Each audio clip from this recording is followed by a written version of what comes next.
You're listening to the Patriot Nation Podcast.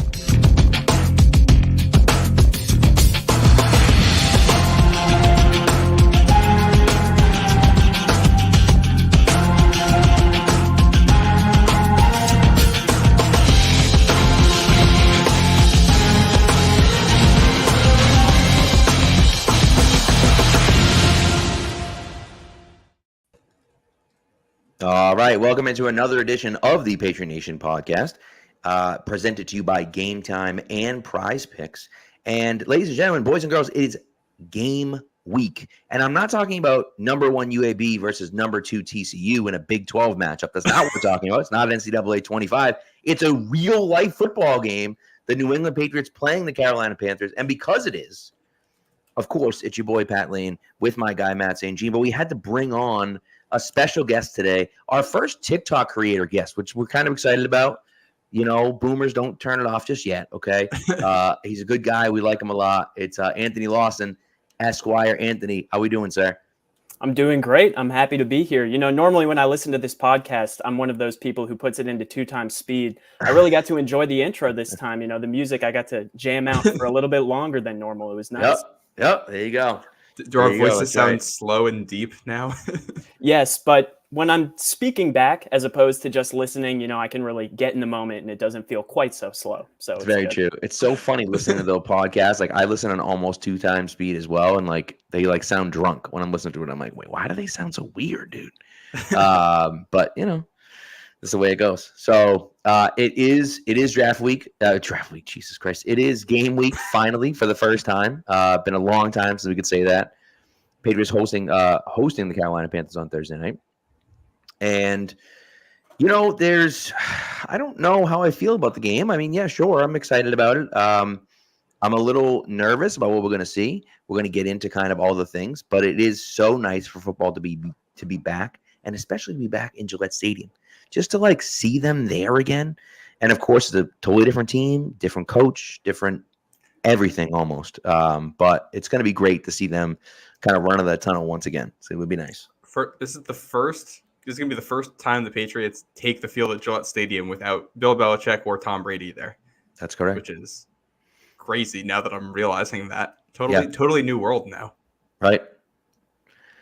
Yeah, it's crazy to think that this is the first time in the new millennium that they've taken the field without Bill Belichick. Bill Belichick took over as coach in 2000, although I'm sure they played a game in January of 2000 in the 1999 season with Pete Carroll as head coach, but nevertheless. Well, if you want to get really technical with it, the new millennium didn't start until 2001 anyway. So. Well, look at that. See, you're right. Look at that. Great point. That's a great point. So you're right, because the year 0 wasn't a year. It would be the year 1, right? Into the year 2001. Okay. All right. Yeah. I'm with you. I hear that.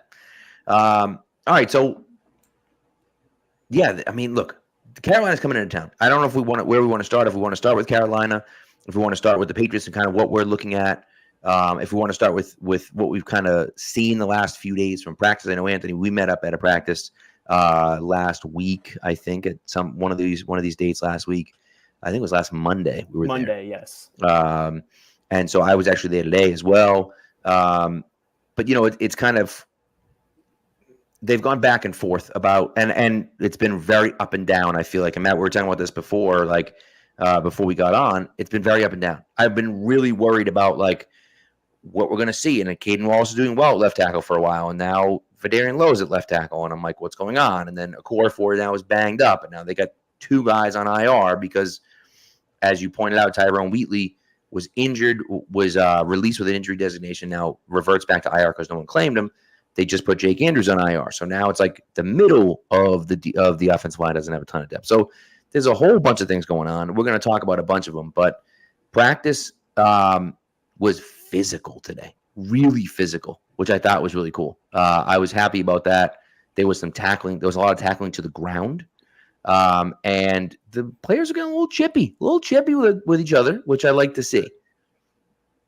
Yeah, do we want to – I kind of want to go back to that practice last week because, Pat, we've heard all your thoughts about it. But, Anthony, I want to get your impressions on seeing the team last week. And then we can kind of use that as a baseline for what's happened. I feel like a lot has happened in the week since then. Yeah, I'm happy to talk about it. I don't want to date myself too much here, but, you know, the last time that the Patriots, you know, played a game without Bill Belichick and Tom Brady, I was not conscious. I was, less than a year old, I think. So when it comes to seeing things like these training camps, I don't exactly have the biggest glossary, index, whatever in my mind of what this is supposed to look like, what it should look like. Prior to this year and this training camp that I attended on Monday, I had attended 3 Pats camps before. So I was just excited to see, what it looked like this year compared to what it looked like under Belichick. And there were only so many things I could gather, but I did like what I saw for the most part, even though it was not the cleanest practice. It was the first full Pats one, I believe, that Monday. It's out nice. Judon, has he thrown with the fans since that Monday? For all we know, I might have seen the last. Judon. No, I don't think he has. I don't think he has. By the way, he did throw me a pass that day. I heard you say that on the pod 1 or 2 episodes ago. Yeah, I didn't even realize that. Were you the last fan to catch a pass? I was not, because he started on my side, so I was actually the first. I was the first fan of the day to catch one from him that day. So, but no, it hasn't gone well since. I think he's just kind of like, no, screw this. I'm putting my head down, working, doing my job, coming in and coming out, and that's it. Yeah, that's still a flex to have caught one.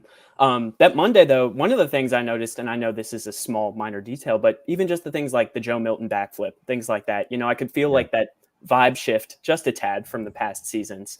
I had fun watching May, Brissett, and Milton throwing into the net, all of that. And then when it got to the 11-on-11 stuff, one of the things that stuck out to me the most, it was only 2 plays from an overall messy period, but Thornton making a deep catch and Baker making a deep catch as well.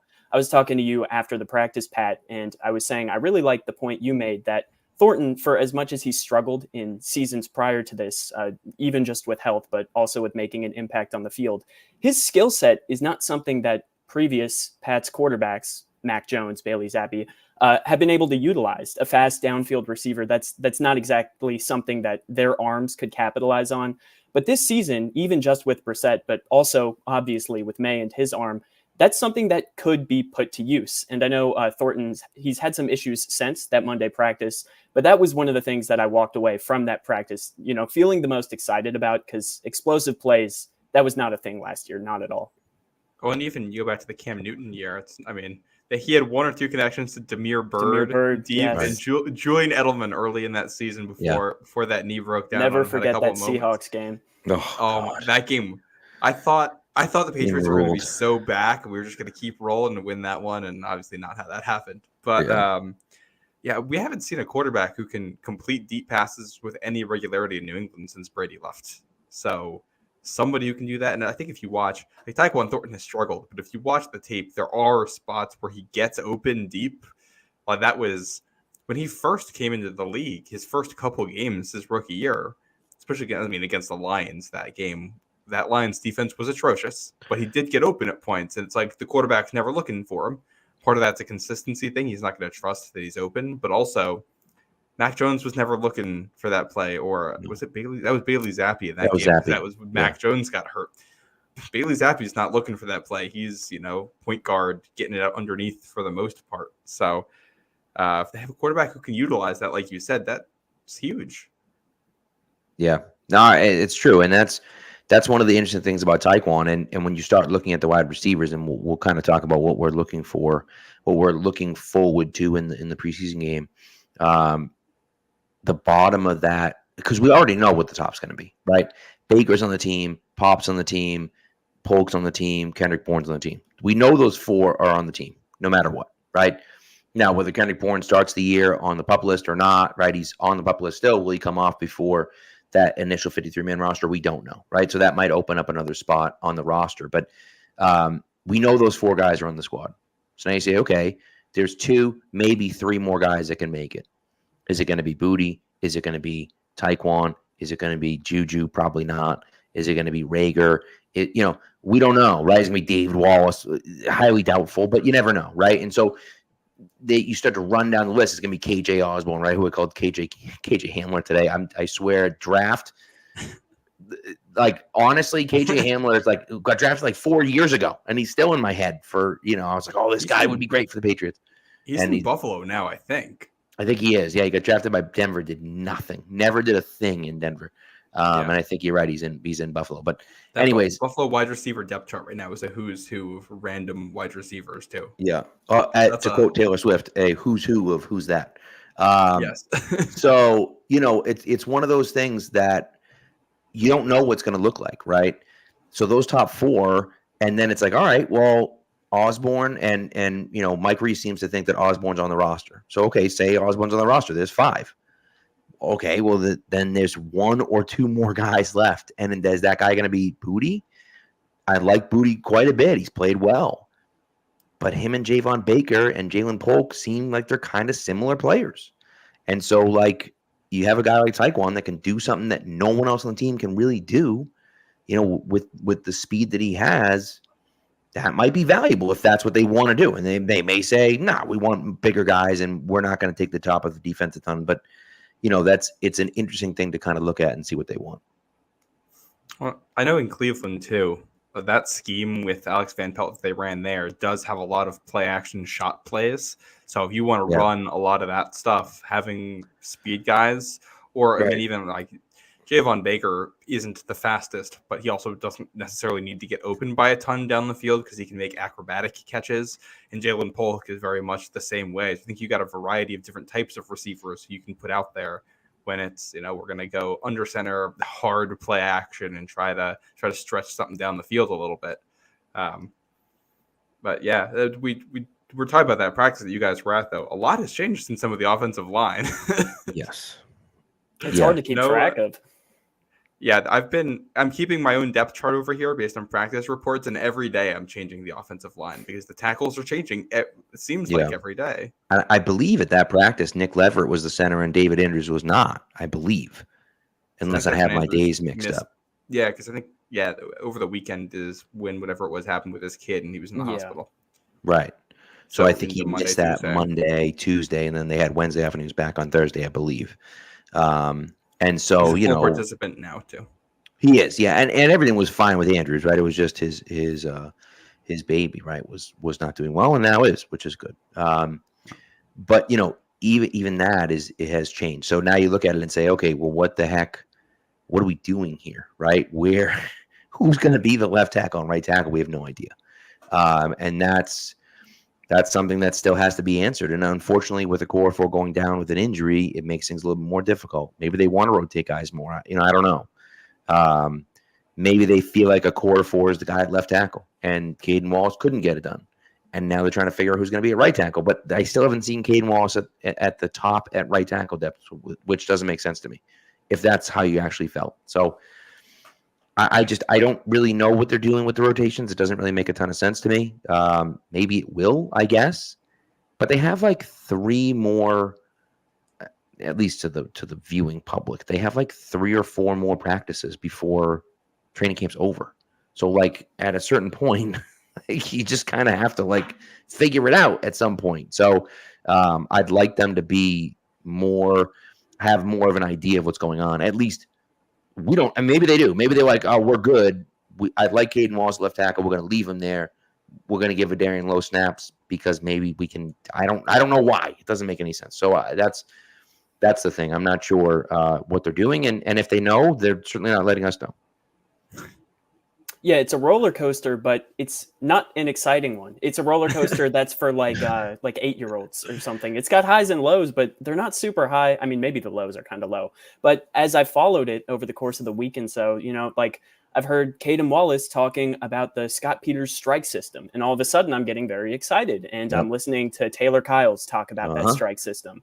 And he discusses how, maybe it's not the best offensive line coaching situation in the entire league, but it might be the best one for the Patriots working with the talent that they have. It sounds like something that can kind of raise your floor as an offense and just keep things steady. And so here I am sitting going, oh, that sounds great. But since then, Caden Wallace, he's seeing less snaps and it's Vidarian low. And suddenly I don't know what to feel anymore. And that roller coaster goes back down to the bottom. And I just don't really know where it's going to end. And it's hard. It's hard to know what's going on. And we only have 3 days until the game. Yeah. Right. I think when it like you come out of the draft and you're thinking, okay, especially since we didn't know the extent of Cole Strange's injury at that point, you're thinking Cole Strange is going to be back. David Andrews is going to be in, City So is going to be in, and then Michael Onwenu is going to be your right tackle. And you got 4 spots short up. And then you've got Okorafor, and you've got Wallace and Lowe and Anderson all fighting for the left tackle job. And now here we are, and Onwenu's at guard, and Okorafor is hurt at the moment. We obviously have no idea the severity of that.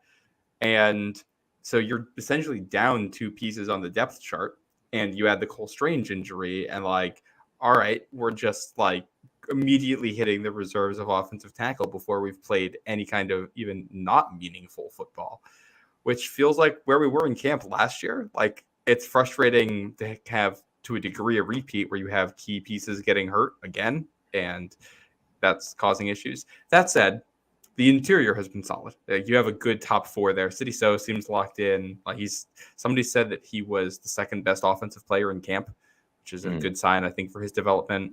Michael Williams is a very good guard. Andrews is solid at center. It sounds like Nick Leverett has been really good as a backup too. So like, you feel good about the guys there, and then you look at tackle and it is painful. Yeah. I think like right now we're putting our hopes in either Vidarian Lowe taking a significant step up in his performance from last year, or a rookie probably playing left tackle based on what they have been telling us the last couple days. I will say, every time that we have come on here and talked about offensive line combinations, it's different the next day. Every time we talk about it, like, okay, this is the one they're settling into, and it changes right away. So we're going to come about tomorrow, and they're going to have Calvin Anderson at left tackle or something. Right. But if Okorafor is hurt, I think you're going to see all 3 of the guys that are up for tackle jobs get a ton of playing time on Thursday. And that'll be a good first step towards solidifying yourself in one of those 2 spots. Yeah. Yeah. So we'll see. I mean, I'm not sure what it's going to look like, but we'll see what happens. All right. While we're here, right, we're on this Thursday, let's talk about what we're looking for in the draft. So we each pick 3 things that we're looking for. Keep saying the draft. Keep saying the draft. I keep saying the draft. I don't believe it's real. I don't believe it. I'm in denial that it's real. And you know why? Because the summer, that means the summer's ending, and I don't want the summer to end. So, all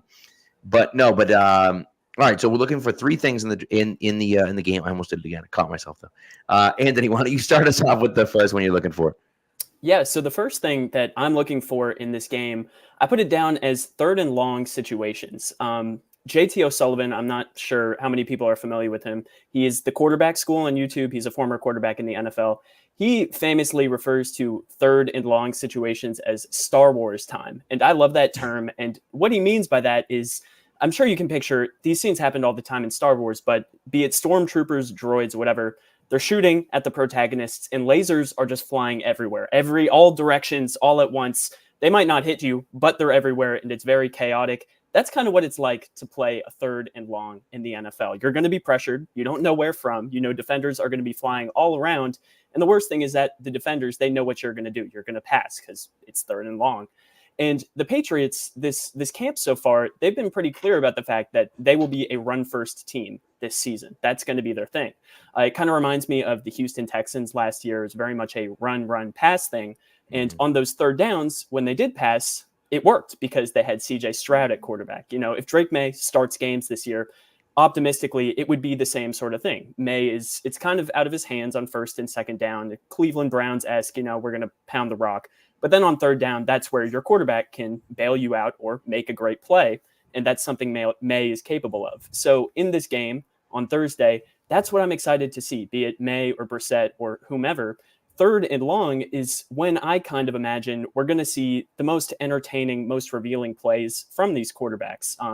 Another thing with May, I know that in a lot of the practices so far, he hasn't been able to scramble to his fullest potential, and that's something that we know he's very capable of. I heard today that he had a nice scramble touchdown in the red zone. We know that he's very, very capable of it, and in a game against another team that doesn't know him as well as this Patriots defense does to this point, he can put some highlights on the tape. I think it's very possible, and I think it's the most possible in those situations. So that's something I am very excited for. It's a great point. Yeah, it's a great point. And I know you can't hit May right now, but that wasn't a case where he shook someone because there was just no one there and he just took off. And so I'm in agreement with you on that one. Well, that's something going back to the draft, and we were talking about that earlier in the cycle. This is an under-discussed thing with Drake May, is that he can punish man coverage, because if the defenders all turn their backs, then he can just take off with the ball and run and move the chains that way, get touchdowns, whatever. We'll get the first look at that, and that could be, talk about third and long stuff.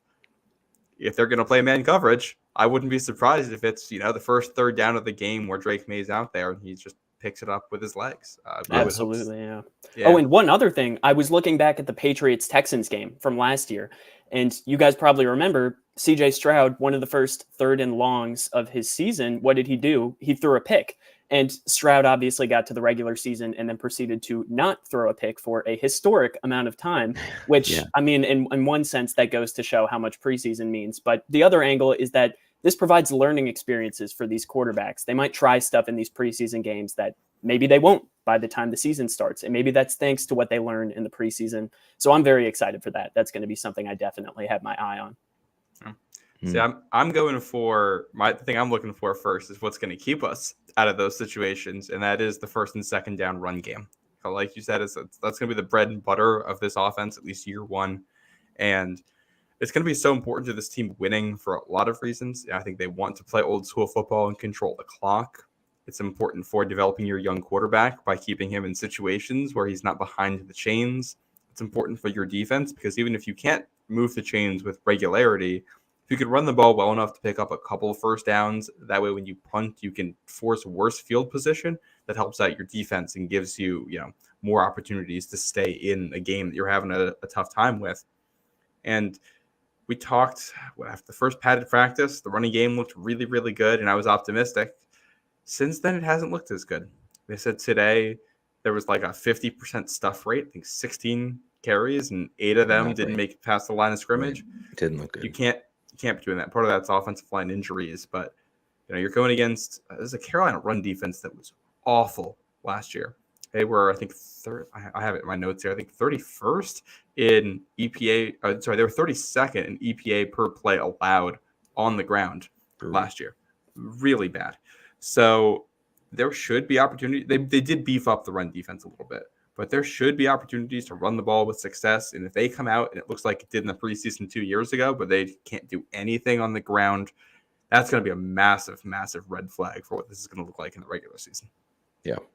It'll also add some nice perspective. If we do, in fact, move the ball on the ground, then we can look back at some of these camp moments and go, okay, maybe we can feel a bit better about the defensive line too, because it's so difficult to know how much is the offense, how much is the defense. I'm sure you guys know that because, these are Bill Belichick defenses we've been talking about for the past 2 decades. It's not easy to get things against these units in the offseason. So if they come out there and look good against the Panthers, that just gives us a lot of optimism that it's kind of hard to gauge how much we should have right now. Right. And so the first thing I'm looking at relates to what you just said, Matt, and I would say that more so than just the run game, I'm specifically looking at the top tackles. And Tony Starks says on here that, it was the O-line injuries from what we heard today at practice. And I would disagree with that only because Chukwueze Okorafor is the only guy that was really out today. Obviously, there have been a few other guys that have gone down, but those have been depth guys. And so out of the starting lineup, it's just been Okorafor.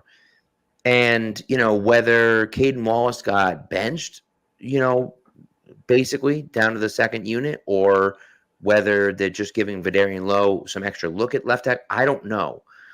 But I'm really interested to see, A, who plays, right? And then B, how they play, right? Is Vidarian Lowe going to be your starting left tackle? And if he is, on Thursday night, how does he play? Does he play well? And we look at it and say, he was a little bit of a developmental piece. Maybe they think he's getting a little bit better, or maybe he can play left tackle for this team. I don't know. And so, and again, it's preseason. We're not going to make any necessarily judgment based off of what happens in the preseason, but it is something that I think is worth watching. And, Calvin Anderson, who we really haven't seen in live game action. Of course, he came back a little bit last year, but after malaria, wasn't 100%, obviously. And so what does that look like when he's out there? And obviously, Caden Wallace is the big question mark too. Is he going to start? Is he not going to start? Doesn't seem like we're going to see Okorafor. Obviously, he's been out the last few days, and so hopefully he can come back, and then we'll see what happens from there. But those top tackles I'm really interested in, obviously in the run game, but also in the pass game as well. Well, they have Caden Wallace playing left and right tackle with different groups in practice at this point with the injury, so he'll get a ton of run on Thursday. It seems like it, yeah. Yeah, I agree. It's rare for, the stakes to be so high for so many members of the starting offense, but that's definitely the case for the Pats. Yeah. Well, it seems like a very fine line between starting at tackle and being off of a roster right now. Absolutely. So, which is obviously a little bit worrying. But yeah, these guys are fighting for jobs too, because if you're the fourth tackle right now, you might not make this roster. It's a great point. So, all right, Anthony, let's hear your second one. Yeah, the number 2 thing that I'm going to be looking for in these games is the tight end utilization. And it's kind of difficult to talk about because I don't know for sure which tight ends we'll be seeing, specifically Hunter Henry. I'm not sure if you guys have any knowledge of whether or not he'll see snaps in this. Haven't heard yet. We'll see. Yeah, but I'm interested in what happens here because, the best example I can give is the Browns, where Alex Van Pelt came from. We know this is a run-first team, and we know that generally, when we're talking run-first teams in the NFL, the tight end tends to play a big part in the pass game. There's simple examples of that with just, play action. You block, you leak out, the tight end gets the looks that way. But there's also just the personnel specific situation for the Patriots, where Hunter Henry, he's been one of the most reliable common denominators that this offense has had for the past couple of years. I saw a clip the other day out of camp of Jacoby Brissett. He turned to, I think it was another quarterback. It could have been a coach, but he just said, man, I really love having good tight ends. And it's true. I don't blame him for saying that. These are good players. I know Hunter Henry's been making a lot of plays in camp, and it's just something I'm excited to see in the game. How much do we lean on these tight ends in what's probably going to be a run-heavy attack, but in a scheme where they can probably make the big plays in the red zone and on some of these long downs and distances? Yeah. I just want to add on to that too, Jaheim Bell, who just came back to practice today. He's a guy who is not, I don't think, going to factor at all into the run blocking part of it, but he's a guy who you can use in the passing game. I want to see how they use him too. Like he's totally different than the other tight ends that they have on this roster. And I don't really know we haven't seen him in practice. We have no idea what their vision is for him. Well, yeah. And that's the thing. I actually tweeted out today at the beginning of practice that I wish Jaheim Bell were healthy. Of course, he came back today, but he wasn't really on the field. He did drills and stuff, but he wasn't really on the field. I never noticed him in team. He's, the 5th tight end on the depth chart right now. And it just feels like if he were actually healthy, he'd be far from the 5th tight end on the depth chart. You'd think he'd probably be 3rd. And I guess maybe Bill Coxley should be fighting, I think, for spot. And so that's kind of where I feel like, and maybe he's even 6th because they might have 3 guys ahead of him. They might have, 5 guys ahead of him. So either way, but I feel like he'd be a lot higher on the depth chart than he is now if he could actually get and stay healthy. So we'll see. We'll see if that comes to bear in the next few weeks here. Yeah. I'm going to go over to the other side of the ball for mine here, going over to the defense. And I'm looking at the fact that Christian Barmore is out indefinitely, and I have serious doubt about if he's going to be back this season. So I'm looking at the guys who are going to have an opportunity here to step up and replace him. Name at the top of that list is going to be Daniel Akwale because he has done it before in New England. I'm going to look at Mike Purcell, too, who they just brought in. He's not going to factor into the pass rush as much, but he's a true nose tackle. So if he's really good in the nose tackle role, I think that's going to impact how they even handle this. We saw monster run stuffing looks in practice where they're just going to put Mike Purcell as your nose tackle and Devon Godshaw as another defensive tackle, and at defensive end you put another defensive tackle, you put Daniel Akwale or somebody over there and just say, we're just going to stop the run, try to get by us. If they might try to just lean into that this year the way they did last year where they really shut down the run. Armand Watts is in this. Tristan Hill has gotten a lot of run in practice. Jeremiah Farms, who played both sides of the ball today, we're just throwing that out there. Sam Roberts and Bronson, who they just signed. That's the depth chart defensive tackle. These are the names. If anybody can have a moment in the preseason, especially against the Carolina team that just paid a ton of money for their starting guards and is trying to bolster that part of their roster, if you have a moment as a pass rusher, that could be huge for making the roster and huge for what this defense is going to look like in a month, 2 months. I like it. I like it. It's a good one. All right. My second one is the second corner. And so without fail, Christian Gonzalez, rightfully so, has been working as the CB1 for the Patriots on the top defense. Jonathan Jones, for the most part, has been playing that slot corner role. Now, it's possible that when Marcus Jones comes back healthy, he was back in full pads today, but he wasn't really out there a ton with the defense, at least on 11 on 11s. It's possible that he ends up at that second corner, but they've been rotating that second corner. At times it was Alex Austin. At times it was Marco Wilson. At times it was even, I saw Azizi Hearn out there once. And so they've been rotating that second corner quite a bit. And so I really want to see if someone can kind of take that step to show like, hey, I deserve to be out here when we go with our top defensive unit. And so again, Christian Gonzalez has looked just as good as he looked last year. He's just a complete lockdown. There was one play, Jaquay Jackson. I posted the clip. I think it was Alex Barth had taken a video of it. Jaquay Jackson threw like a triple move on him at the goal line. It was just like, no, not happening. So Gonzalez is just smooth and fluid with everything. And so, I feel good about him as the number one corner, but that number two corner spot is very, very much up for grabs. And again, maybe John Jones has to go out to the outside and then they bump someone else inside. But I think that they want to keep John Jones inside and have someone else be that second outside corner. So we'll see. Well, this is where I think Sean Wade also taking off the non-contact jersey today could play into this, because he's the guy he's been up and down. He's had some good moments. He knows the system. He's a veteran at this point, and he might be able to give you steady play, even if he isn't corner 2, even if he's corner 4. Just having that depth, I think, would be nice. Yeah, having some certainty there. Agreed. All right, let's take a quick break, and we'll come back with our third thing we're going to look for, and we're going to be talking about a few other things as well. We'll be right back. Nothing beats the sights and sounds at Fenway Park when the Sox take on the Yankees. From the smell of good Fenway Frank to the cheers of the crowd, there's no better way to spend a summer evening. And with Game Time, you can make sure you're there. Game Time is an authorized ticket marketplace of Major League Baseball, which makes getting tickets faster and easier. Prices on the Game Time app actually go down the closer it gets to the first pitch.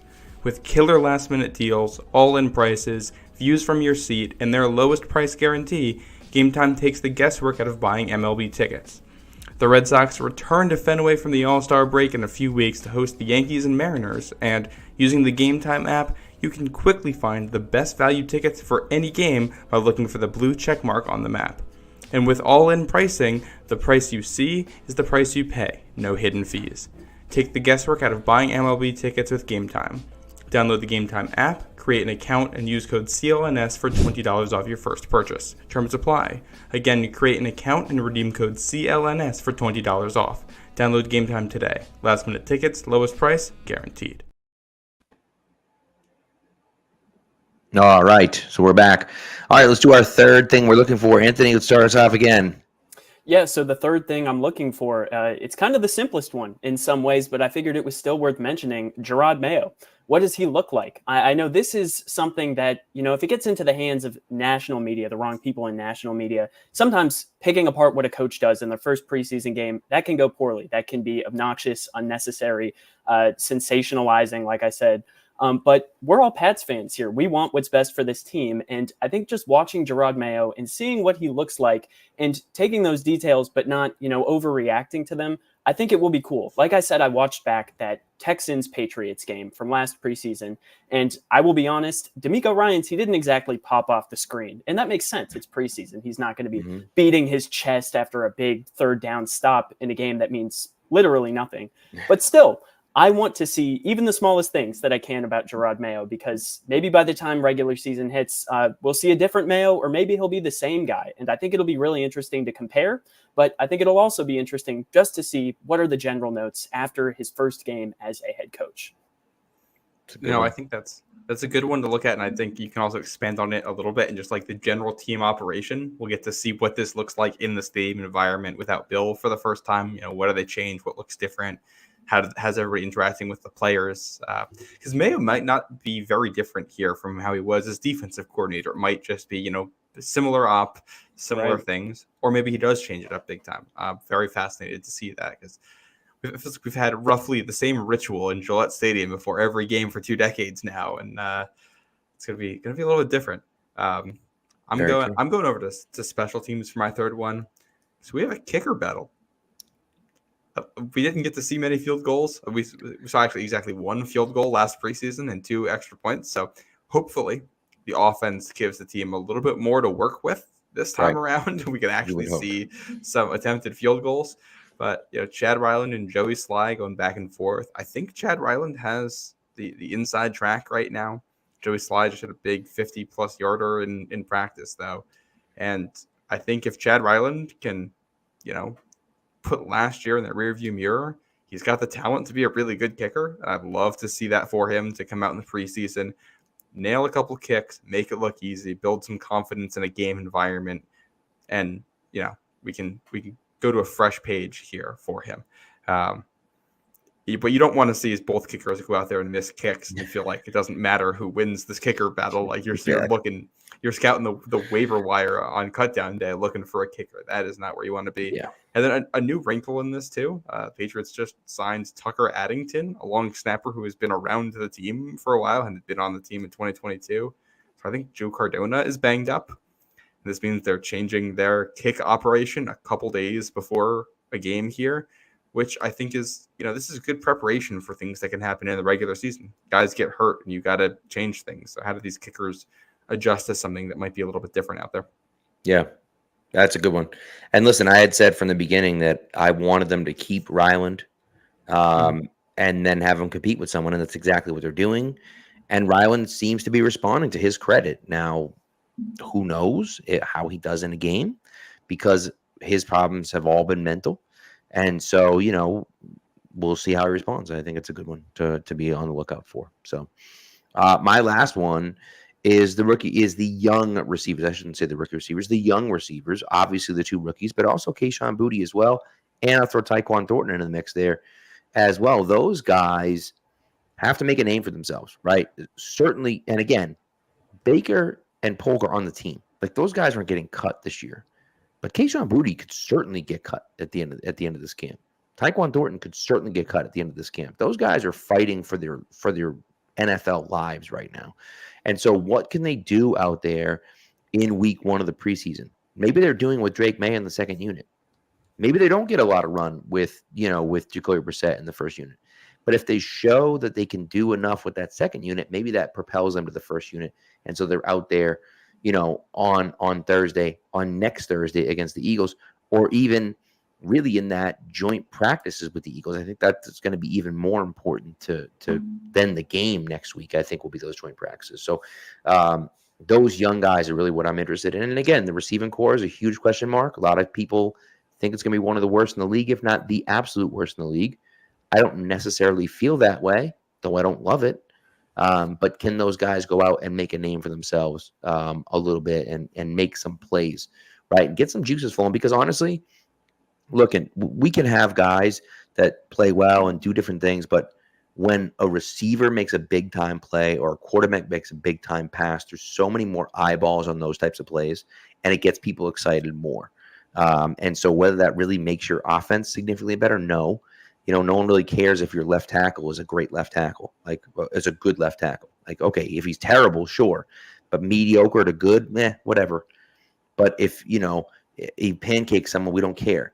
But if Javon Baker makes a crazy, acrobatic, sprawling catch, on the sideline, we're going to be watching that on a loop for weeks. And so that's the type of thing that I want to see them go out there and do on Thursday. Hey, while we're talking wide receivers, a report from NBC Sports Bay Area, published 4 minutes ago, says that both the Patriots and the Browns have a framework agreed to for a trade for Brandon Aiyuk, and that it's the contract stuff that is what's being discussed. I don't know how reliable this is, but I'm just seeing it's NBC Sports Bay Area. So, yeah, I mean, they got 150,000 followers.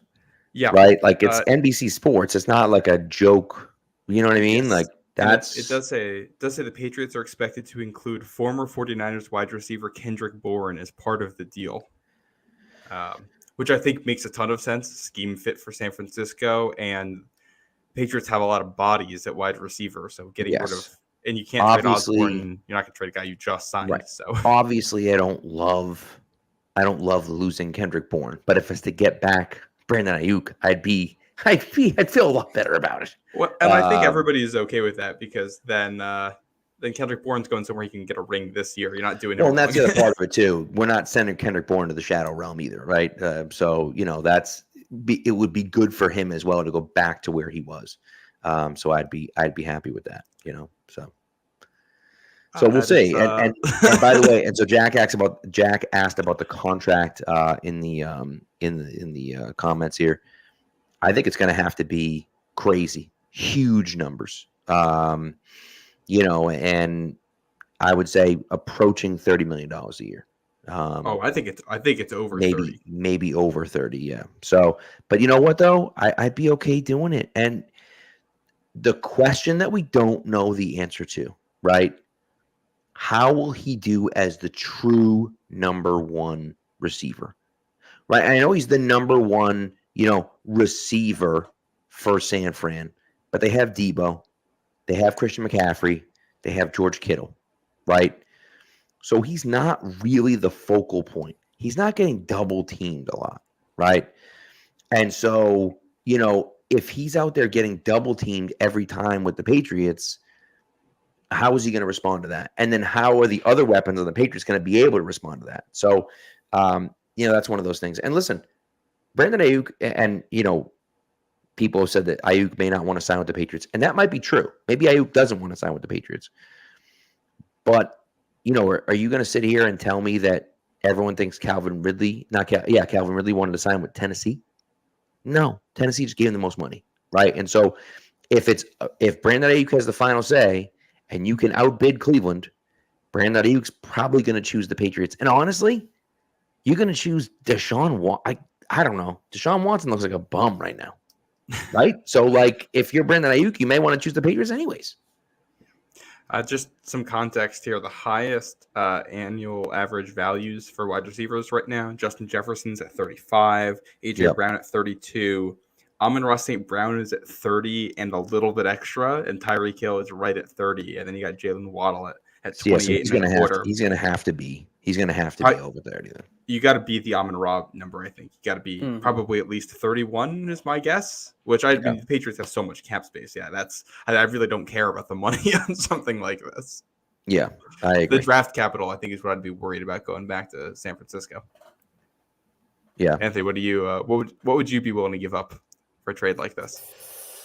Anything, pretty much. If I'm the Patriots, or if I'm Patriots fans, honestly, if I had Brandon Aiyuk's address, I would just send him as many photos of Josh Allen and Stephon Diggs, leaping up in the air and bumping shoulders as I can. I see the vision so clearly of what this could be, and there's no price that I wouldn't be willing to pay within the realm of reasonable possibilities here. Also, just adding on to Pat's point about the young receivers in this game, we've got guys that I'm excited about that, I'm fairly confident will make at least a bit of a name for themselves against the Panthers.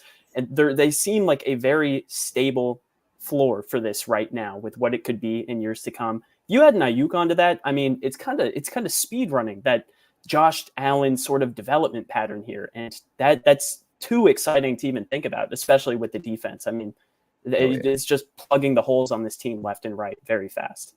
Yeah, that would be very ideal, really ideal for the Patriots, And by the way, as San Francisco, and if I'm San Francisco, I would rather deal with the Patriots, because if I'm getting a second round pick back, let's just say you're getting a second round pick this year and a third round. Let's just say it's Kendrick Bourne, a second this year and a third next year. You know what I mean? A 2025 second and a 2026 third, if that's the case, right? I'd rather deal with the Patriots than the Browns, because I know I'm getting a probably mid to high 30s pick with the Patriots. I don't know if I'm getting that with the Browns. I probably am, but the Browns are like a borderline playoff team. The Celtics are not. And so, that's one interesting thing that I see. And again, maybe they don't have a say in it. Maybe it all comes down to what Aiyuk wants and who's going to give him the best contract and so on and so forth. But like, if I'm San Fran, I'd probably rather deal with the Patriots. So I will also say here, the article mentions that Amari Cooper might go to San Francisco if there's a trade with the Browns. That's also, I think if you're Amari Cooper helps you a lot more than Kendrick Bourne if you're trying to win a ring this year and you're San Francisco. So I don't know. This is going to be interesting. I'm willing to give up a lot. I'm not giving up the first next year. Not the way New England's tackle room. How much time did we just spend talking about how bad the tackles are? No if chance. We're talking about a pick that's going to be in the top 10. You gotta keep it. Use that on whoever the best tackle is at that point. You can get the Brandon Aiyuks of the world in the late first or the second or the third, or Puka Nacua where he was taken. Like, you get good receivers all throughout the draft. You don't usually get good tackles all throughout the draft. So if it's a second, a third, and Kendrick Bourne, I'm all in on that. I'm totally behind that. I don't know if that's going to get it done, but yeah, and that's so we'll see what happens. But that's an interesting thing for me. And by the way, I think, and we'll talk about Judon later, well, not much later because we don't have a ton of time left. But I think if you trade for Aiyuk and then sign him to a big deal, then you have to. You don't have to re-sign Judon, but I think it'd be the right move to re-sign Judon in that case. So, this is everybody on Twitter is talking about this right now. So, it's nonstop. So I have a question. How much do y'all think it would impact May when he starts on the season if we were to get Aiyuk? Do you think it would move the needle at all? So that's a good question. That's one thing that we didn't talk about about Thursday night is how Drake May looks. And of course, Mayo hasn't officially said he's going to play or not, but I assuming that we're going to play, that he's going to play. I wonder how ready he looks, right? And Ernie Adams was on with Julian Edelman, and he said, play him when he's ready, right? You play him when he's ready. And Elliot Wolf, his dad, obviously Ron Wolf, comes from Green Bay, and Green Bay's philosophy has always been sit the guy until he's ready to play. And they sit Aaron Rodgers for 3 years, and they sat Jordan Love for friggin' 4 years, for God's sakes, right? Doesn't matter, right? Like, you just, that's one interesting part of it to me is who cares? Just sit the guy if he needs to. But again, if you're bringing in Brandon Aiyuk and you feel like he can kind of fast track some of that development, I wouldn't hate him playing a little bit earlier if you have the weapons to do it. And so it's a good point about that might accelerate it a bit, but I still don't think you put him in there if you don't think he's ready. Yeah, I don't think it would move it, but I do think it could move it in terms of accelerating his development behind the scenes by having a receiver he feels really comfortable throwing to. Brandon Aiyuk has a great catch radius. Jalen Polk has a great catch radius. Mm-hmm. If those are your top two receivers here at some point, then you might feel a lot better about throwing a rookie with accuracy issues out there if the rest of the stuff looks good, because you got two guys who can erase those issues for you.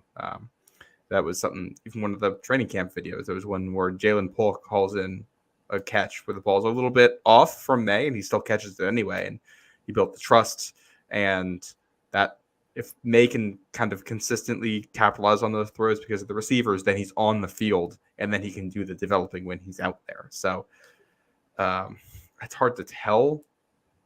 I will say I do think it would happen faster because I think it would accelerate his development. That's my feel. Do you have an opinion?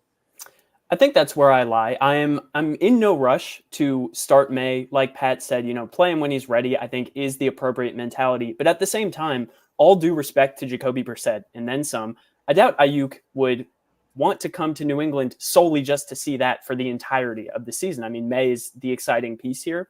And I do think he would help fast track his development. And like you're saying, Matt, those hands, combine that with Jalen Polk, combine that with Javon Baker. I mean, I think the best way to say this, if I was to power rank the teams to play Madden arcade mode with and just aggressive catch every single play, that would put him in the top 3, I think, because those radiuses, I mean, it's funny. It's in the name, receiver. Sometimes we think about the parts of being a receiver that is not actually catching the ball, and we prioritize it a bit too much.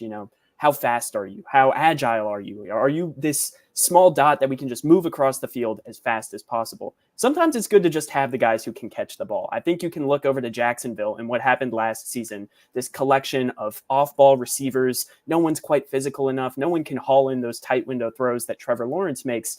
It was a failed experiment. We would be in the opposite of that direction if we were to add Aiyuk onto what this receiving core is right now. And I think with May, it would absolutely help his development. And so, yeah, I guess I would lean, he probably plays a bit earlier than he would otherwise. I like it. And that also just adds so much juice to this offense. I mean, It really does. Well, with the Alex Van Pelt stuff, from what I could tell with the Browns, there's almost like 3 distinct like buckets of how they like to run the offense. And they have like your typical ground game and play action built off of that. And then you have a lot of like 5 wide spread concepts that's not dissimilar from like Bill O'Brien last year. Like I think there's actually, in that aspect of the offense, there's going to be a lot of similarity. And then there's a third thing, which is kind of your neutral downs when they pass. We'll do shotgun and pistol and a lot of 3-by-1 sets. So 3 receivers on one side, 1 on the other. And a lot of times the one receiver was either Amari Cooper last year or it was David Njoku when they'd split out a tight end, because you can isolate a specific matchup out of those formations and make life easy for the quarterback reading and give you a potentially an easy win one-on-one when you have a receiver who's that good. Brandon Aiyuk is that good. So in that aspect of the offense, you just have a receiver who, all right, we're going to put him out there and he's going to win. And if he doesn't, or they play zone or whatever, we just have a concept on the other side with guys who we know can win against that. It makes things simpler for the quarterback, for the receivers, for the whole offense. Helps the offensive line because you're getting the ball out faster. You get a deep threat out of it. Like this would change New England's receiving core overnight. And you also have to love the way the pieces fit together, because then Aiyuk is your X receiver. Jalen Polk and Osborne are probably battling for a starting job opposite that, with Demario Douglas in the slot. And those 3 guys will probably rotate a bit just based on what we've heard. And then it's Javon Baker kind of as a super sub who can play any of these roles coming in when needed. And I don't know what that does for Tyquan Thornton. He ends up as a gadget speed guy. That honestly might get Tyquan Thornton pushed off the roster, because they have him as a starting X right now, speed guy. And I think because he doesn't play special teams, I think it would be very hard to make him active on game day if he's not going to be a guy who's going to play a ton for you at the receiver position. So it would change a ton overnight for this team if they make this trade. Yeah, sure would. All right, we got to do a quick ad read for Prize Picks, and then we'll I want to wrap up talking about this, but I also have just a few more points I'd like to make as well. A little Matthew Judon stuff and some more stuff. So let's get into Prize Picks. So Prize Picks is America's #1 daily fantasy sports app with more than 5 million active members. Now, Prize Picks is the easiest and most exciting way to play daily fantasy sports. Unlike other apps, on Prize Picks, it's just you against the numbers. All you do is pick more or less on 2 to 6 player stat projections and watch the winnings roll in. Get in on the daily action with your friends and become part of the Prize Picks community today. You can win up to 100 times your money on Prize Picks with as little as 4 correct picks. You can turn $10 into $1,000. Get in the excitement and win up to 100 times your cash with the summer games on Prize Picks. That's right, the summer games. If you're looking for promotions, Prize Picks has got you covered every week, from lowering select players' stats projections on Tuesdays to help your lineup hit, or getting your entry fees back if you have a losing lineup on Fridays. Now, for me, I'm all in on the summer games, and I'm going specifically on basketball. I'm going with Giannis with more than 41 combined points, rebounds, and assists. And I'm doing a 3-way here, because I'm doing Franz Wagner, with more than 30 points, rebounds, and assists. And then give me Dennis Schroeder with less than 8 assists. Come on, that's so much fun. So anyways, download the Prize Picks app today and use the promo code CLNS for a first deposit match up to $100. That's the code CLNS on Prize Picks for a deposit match up to $100. Pick more, pick less. It's that easy. All right, so just quickly here, just kind of to finish up on the Aiyuk stuff, I think it's interesting what this team could look like with Brandon Aiyuk out there. And I think your points about Tyquan maybe getting moved off the roster, about kind of everything changing overnight. And I think one of those things, and there was a question someone asked in the chat, Old Man Mob asked, would you want a true wide receiver one or a better left tackle or wide receiver? What's more important? And I think my answer to that question, right, is both. Why not? Why not both? Right? And here's why it would be both. Because you're trading for that wide receiver one while not giving up that first round pick next year. You're going to assume you're not going to be great this year, right? Even with Brandon Aiyuk to help your offense. And you're going to be able to draft that tackle at the beginning of next year's draft. There's some really good, legit tackles that are coming out next year. You're going to be able to get one of those guys at the top of the draft. And so if you kind of step back and you say, okay, if Drake May is the guy that we think he is, we got our quarterback. We feel like we're in a good spot where Ramondre Stevenson at running back. I like Antonio Gibson a lot as our second running back. Fine. We have a true wide receiver one, I think, in Brandon Aiyuk, along with some good depth pieces, Pop Douglas, Polk, Baker, depending on how those guys play. And then we can get our left tackle of the future as well. Defensively, we have, the pieces that we have over there, and I think they have a solid defense. And so now all of a sudden you're starting to look at it and say, wow, in 2025, we have a pretty good roster, right? And so now all of a sudden we go from not a very good team to a team that can start competing, not for a championship necessarily, but competing for a wild card spot and to get in the playoffs. And I think that change could happen really quickly with Brandon Aiyuk and a left tackle, right? And a legit left tackle. And of course, that's going to take Drake May developing into a good quarterback. But if Drake May doesn't develop, everything else here ends up kind of being moot. Of course, I think anyway. Right. You have to assume that, otherwise, team. Here's a question for both of you.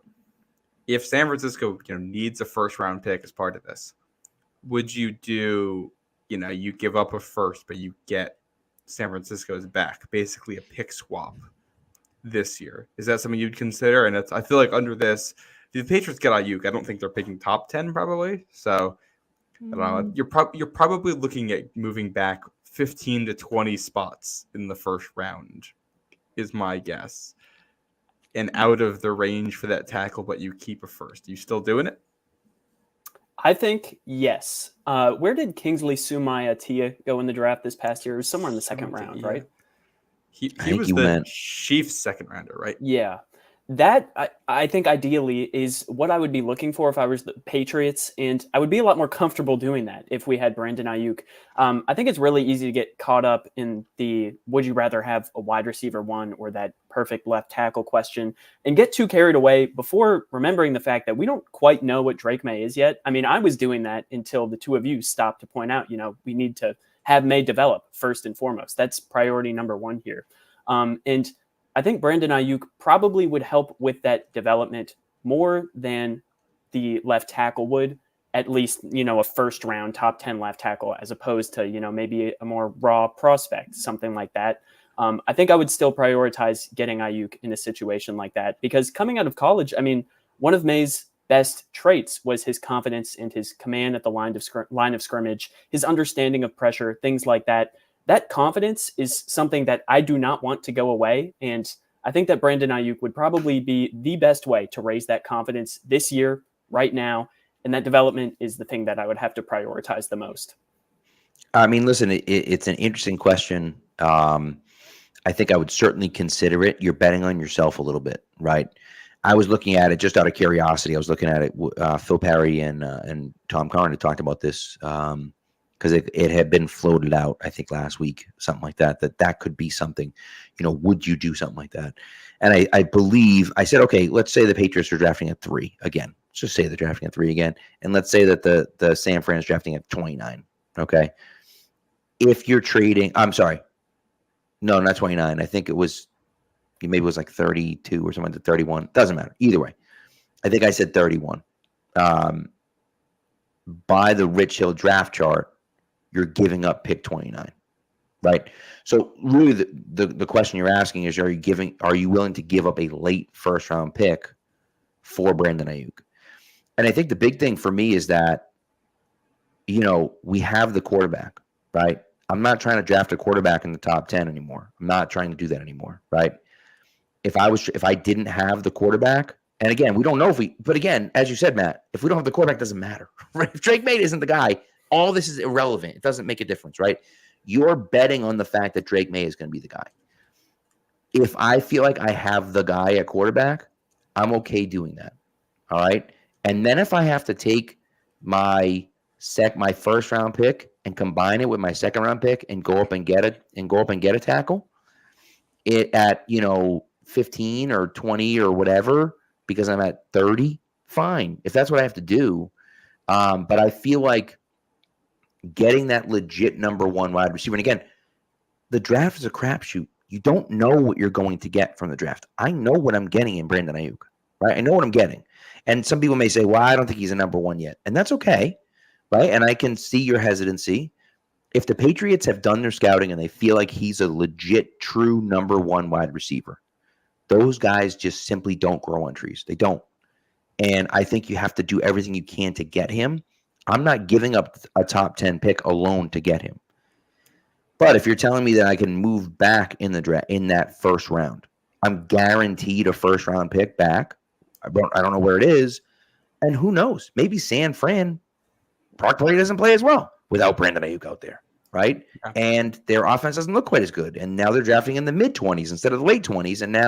And so those are kind of those questions where you start to look at it and say, well, we don't know what they're going to be. We could be a little bit better. They could be a little bit worse. All of a sudden, we're moving back 10 picks, and we're like, hey, this is perfect, right? And so I would do that pick swap. I'd obviously be worried about it, but I would do that pick swap because I think Aiyuk is good enough. And I think that there's a reasonable thought that San Fran might regress a little bit if Aiyuk leaves, and you progress a little bit if Aiyuk leaves. And now that gap isn't, the Grand Canyon anymore, right? It's a little bit closer. Yeah. This is where I wish that you could do it like the NBA and do protected picks. Like that would actually, I think, make a ton of sense for this scenario. For the Patriots to say, we'll give you our first, but if it's a top 10, top 12, top 15 pick, whatever, it becomes, something else or gets pushed to the next year or however you want to do it. You almost would say, we're trading you our pick, right, for your pick, but our pick is top 3 protected. Let's just say top 3 protected. And if it is in the top 3, instead of doing the pick swap, you get a second round pick back, right?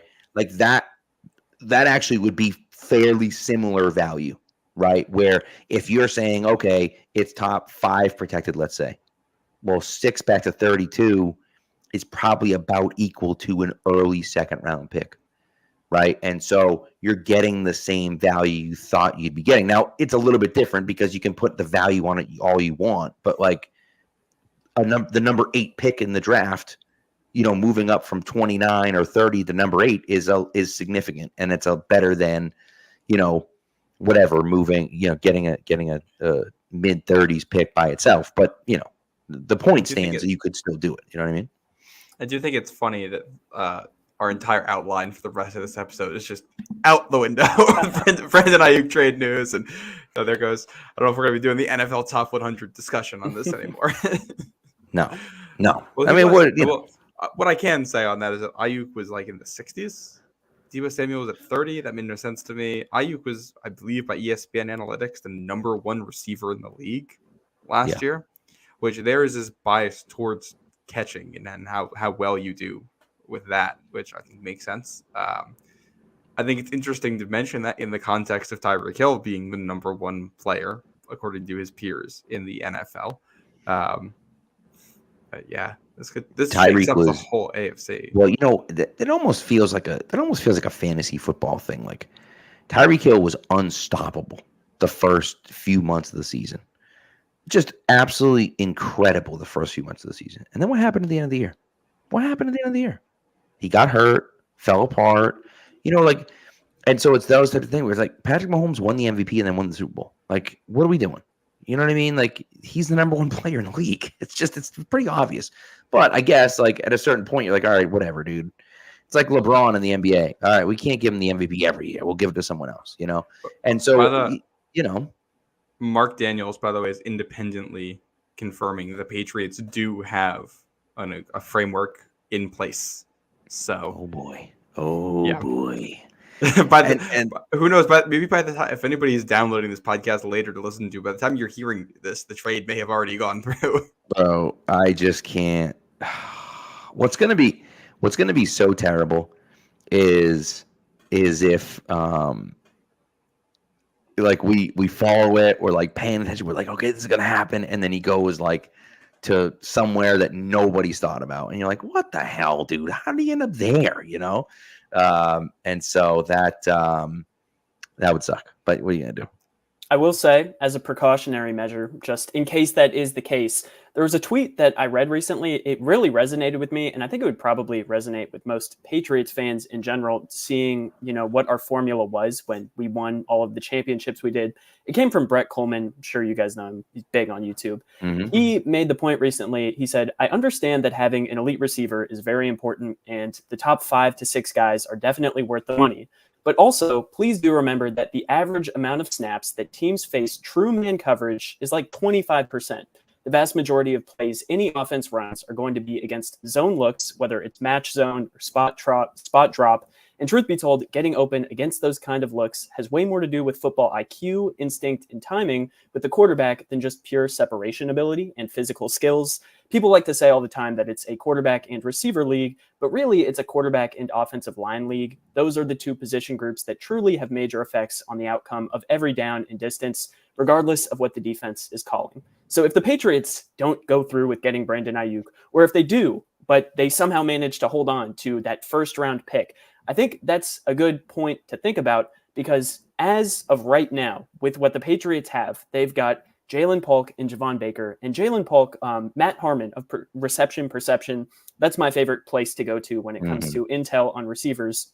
He has really hammered that Jalen Polk is a zone-beating receiver. To the point of Brett Coleman, that's kind of what you look for in an offense. You look for that consistent guy, that Puka Nacua-esque. I mean, I'm not saying that's what this season will look like for Polk, but that type of player that you can just rely on. You know where they are. And I'm sure all Patriots fans know what I'm talking about. This is the Chris Hogan. This is the Julian Edelman. This is the guys that got us to all of those championships. So if we don't land that superstar top 5 receiver, it's not the biggest deal in the world. And if we do, but we somehow manage to hold on to that line pick, that would be very reassuring as well. That's a great point. I will say the work off of that, though, you gave the average amount of time that you're going to face man coverage. Patriots have faced well above average rate of man coverage because of how bad the receivers are. And this is where somebody like Jalen Polk could be unlocked. If you get a man-beating receiver, defenses play more zone. When I was describing the 3-by-1 sets, they're going to go into a zone coverage and try to protect against Aiyuk doing something on one side of the field. Right. You can do overload concepts on the other side of the field and let Jalen Polk catch, 12-yard dig routes all day long. Right. Absolutely. Well, and listen, here's the deal, right? And old man Mob is asking this question, right? Why would Brandon Aiyuk want to come to New England, right? And it's a valid question. Okay, it's a valid question. But here's what I want you to do. I want you to take all those preconceived things that we think about. Winning, right? Like we talk about winning. We got to get a championship. I want you to take that from your mind. I want you to crumple it up, and I want you to throw it in the trash. And you know why I want you to do that? Because he's leaving the San Francisco 49ers. They're the best team in the NFC. There's no one even close to them. They should be in the Super Bowl again. Yeah. Without a doubt, right? They're clearly the best team with absolutely the best offense. He's leaving there because he's not getting enough money. And so what do the Patriots have to offer him? Money, obviously. A rookie quarterback who could be a good player. And they just drafted 2 rookie wide receivers, and they have a slot wide receiver that's up and coming. And so now you look at it and say, okay, the Patriots don't have even close to what San Fran had. But I could grow with this team. In the meantime, I'm going to get a ridiculous amount of targets from the Patriots because they don't have anyone else. And yeah, we'll bring these young guys along with us too. But, this is where we can go from here, right? And so I think that that's one of those interesting things where it's like he doesn't care about winning a championship right now, because if he did, he would be taking less to stay in San Francisco, right? And he's not doing that. And so he's not worried about winning. And we can say, hey, we just drafted a guy number 3 overall. He's going to be a stud, right? And so that's going to be the guy. And so, and again, he'll go from, as Jack pointed out, he'll go from wide receiver 2, Deebo Samuel's number 30 in the league, you're 60, whatever, right? To he's the number 1 guy in New England with 100 catches and 1,000 yards. And everyone's like, oh my God, Brandon Aiyuk's a stud. He's going to be in the top 15 next year, right? And that's what he can do. Yeah, if they're in the framework agreed to part of this, it's going to come down to who gives him the most money, and then he'll come up with reasons why he went to New England when he's on the plane to Foxboro later in the week. So when he goes and does the press conference, it sounds like it isn't just money. Exactly. Now here's a question for you guys. If the Patriots pull this off and they give a huge contract to Brandon Aiyuk, how does that impact the Matthew Judon situation and how much money you're giving him? Because that would be another guy getting a big contract from the Patriots front office with Judon getting passed up. Yeah, I mean, look, here's what it comes down to, right? And I kind of teeter on both sides of this. I want Matthew Judon around. I do. I also understand that with the fact that he has slowed down at the end of every year he's been here, he's ended the last 2 years on the IR, and the first year he was here, he might as well have been in the IR, right? I'm not overpaying him. I'm just not doing it, right? Jack over here on YouTube, I'll just throw him up, and someone had said this before. It's possible Judon's part of the package. Maybe Judon is part of the package. Instead of giving that, you're trading Kendrick Bourne, your 2nd-round pick, and Matthew Judon, right? Maybe that's the deal you're making. I don't know, right? I would do that in a heartbeat. And that's the thing, is that I would do that. And it sounds to me like the Patriots have been trying to get a deal done with Matthew Judon, and Judon isn't happy with where they are right now. Now, he came out today and he said, I'm going to play. I'm here. I'm under contract. I'm going to play. Right? Kudos to him for saying that. He didn't have to say that. I don't believe it, but he said it. Right? And so, but he's getting paid $7.5 million this year. I don't blame him for not wanting to play on that. Right? But at the same time, I'm also not paying him $20 million a year to play here. Right? And just because I brought in Brandon Aiyuk doesn't necessarily mean I'm a playoff team. Right? And so, yeah, listen, if Matthew Judon played left tackle, absolutely, I'd be signing him, right? But he doesn't. And so I feel like I'm kind of in the same boat. Yeah, sure, he would be extra money on them, but realistically, they have so much cap space, it doesn't really matter if they pay both Aiyuk and Judon. But I'm kind of indifferent as far as, whether they have Aiyuk or not. I'm still not wildly overpaying for Matthew Judon. If he'll take $15 million a year, I'd do that. More than 15 or 16, maybe I'd go to 17, but I don't feel great about it. Yeah, I'm with Pat for the most part there. I mean, I would honestly draw a bit of a comparison to what Kendrick Bourne was for this team over the past couple of years on the offensive end. We're talking about, the 2 guys who really dictated the culture in the post-Brady years for these Patriots teams. It was the fun, loud guy on offense, Kendrick Bourne, that all the fans loved, and the guy who throws with the fans in the stands before every camp, who's always wearing the red sleeves. I mean, these were my 2 favorite players on the team pretty much for the past couple of seasons. And as much as it sucks to say, yeah, we should probably part ways with them, sometimes that's just the reality of things in the NFL. Sometimes you lose a couple years trying to work it out with the wrong quarterback, and all of a sudden your edge rusher, who really held it down, at least in the early parts of these seasons, year after year, suddenly he's a bit older now, and the injury stuff is just a bit too much of a concern. You're already saying goodbye to the guy on offense who was what Judon was on defense, and yeah, I would just be prepared to lose him because it's a new era for this team, for better and for worse. Right. Additionally, I mean, I don't know. I don't really care too much about what the culture's been the last few years. It's not like it's been a stellar culture the last few years, right? And so, and again, I'm not blaming Matthew Judon and Kendrick Bourne for that, but it's not like, well, things weren't great, but the only thing that kept us going was KB and Judon. It's like, well, not really. So that's that's kind of where I'm at right now. I would love to keep Matthew Judon, but ultimately, if he's going to want some ridiculous contract, I'm just not willing to super overextend for a 31-year-old guy that is just injured all the time and is faded at the end of the year. Yeah. This is a tough situation, I think. Here's the thing: if nothing gets impacted, I also wouldn't be shocked about a scenario where they just keep Judon this season and make him play on the contract. Right. Which they certainly could do. You know, it's funny. I'm reminded of like the John Lackey situation. I don't know if you remember this or not. Anthony, you might be too young for this. John Lackey when he signed a new contract with the Red Sox, he signed a contract and it said if he gets hurt and has to go on the long-term IR, the final year of his contract drops to $500,000.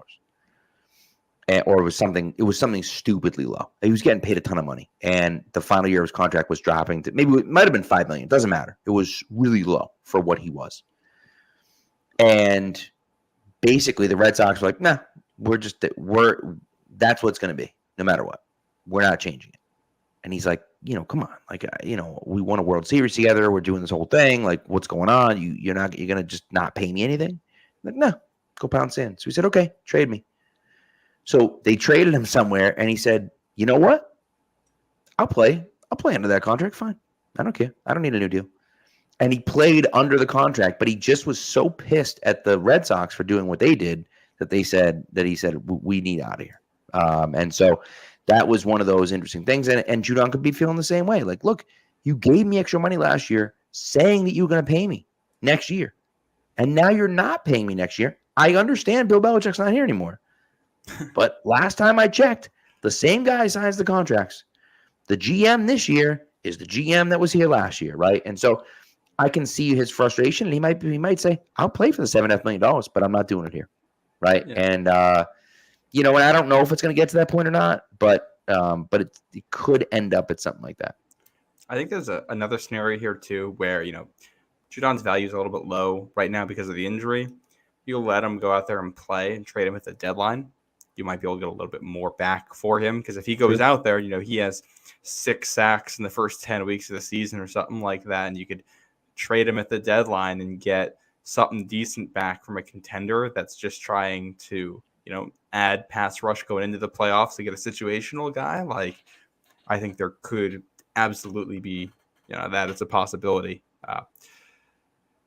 My head is just totally in the clouds. We're now thinking about Brandon Aiyuk. Now I can't focus on defense at all.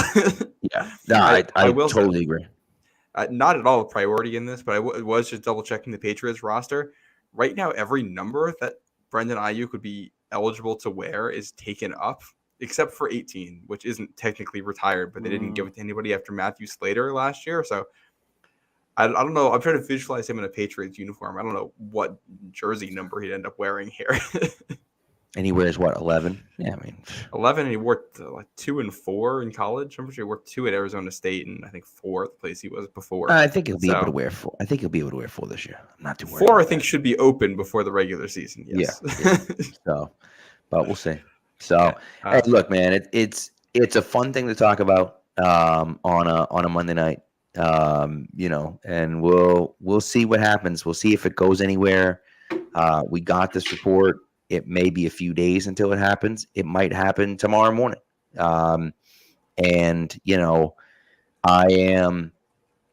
think it was, I don't remember if it was Kadlick. One of the Pats beat report, might have even been Tayler Kyles. One of the Pats beat reporters was like, "I'm ready to get hurt. I'm ready to be hurt." Because I have absolutely no faith that it's actually going to be the Patriots. But my hopes are through the roof right now that it will be the Patriots, but I'm just like, nah, there's no way they're going to actually pull it off. But if they did, it would be pretty awesome. And I'll tell you what, it's one of those interesting things that he gets drafted the year after. Did he get drafted the year after?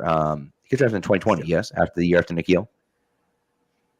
Is that the year after or 2 years after? I don't remember. I don't remember. Either way, we would get the correct Arizona State wide receiver. I remember going into that year, I was like, we can't draft Brandon Aiyuk simply because we already drafted an Arizona State guy and he sucked. So I can't do it again. Trust issues. Yeah. So, yeah. But what are you gonna do? Yeah. Is this where I don't think we have enough time left to get into any of the other subjects. So I think this is no. Let's wrap it up here. But Anthony, before we let you go, first of all, I got to tell you, high praise for my dad over here. My dad says, I don't like TikTok, but kid's pretty good. And so, there you go. How about that? So I appreciate it.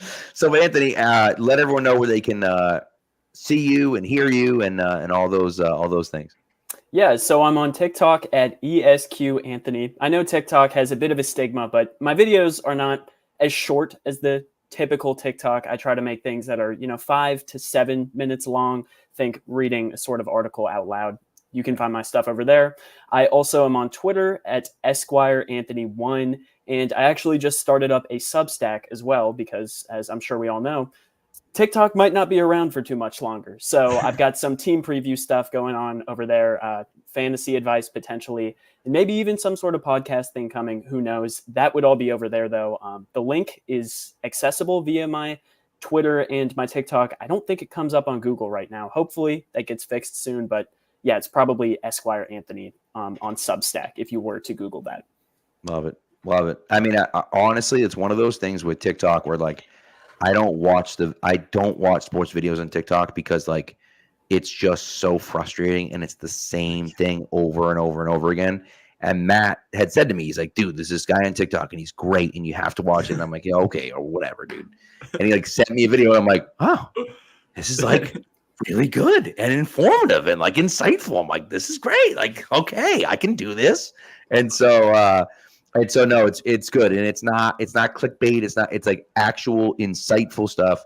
And so keep up the good work, man. It's it's good. It's the type of content that TikTok needs. Thank you. That means a lot. Even though TikTok keeps trying to push me Kurt Benkert videos, 15 of those a day, he keeps trying to show me. It's rough out there. So that does it for us. So hopefully Brandon Aiyuk is a New England Patriot by the end of the week. But don't hold your breath is what I would say. They're talking about frameworks, so this might be done by the time we wake up. I'll do my snow day rituals, spoon under the pillow, flush the ice cubes down the toilet. I love go to That's bed a good plan. And if we all do that might work. You never know. Yeah. But all right. Well, thanks, guys. Thanks for listening. Thanks for tuning in. I believe I got to check with John to make sure, but I'm fairly certain that the guys on Press Pass are going to be in the locker room right after the game. So I think Matt and I are going to be live directly after the game Thursday night. I got to check to make sure that's 100%, but I'm pretty certain that they're going to be in the locker room and doing, press and everything like that. And so we will be live directly after the game Thursday night, giving you an instant reaction to finally the Patriots' first football game in a long time. And so it'll be not really real football, but we're getting there. Yeah, we're getting there. So, all right, guys, thanks so much for tuning in. We appreciate it. And thank you, Anthony, for coming on. And we will talk to you guys on Thursday night.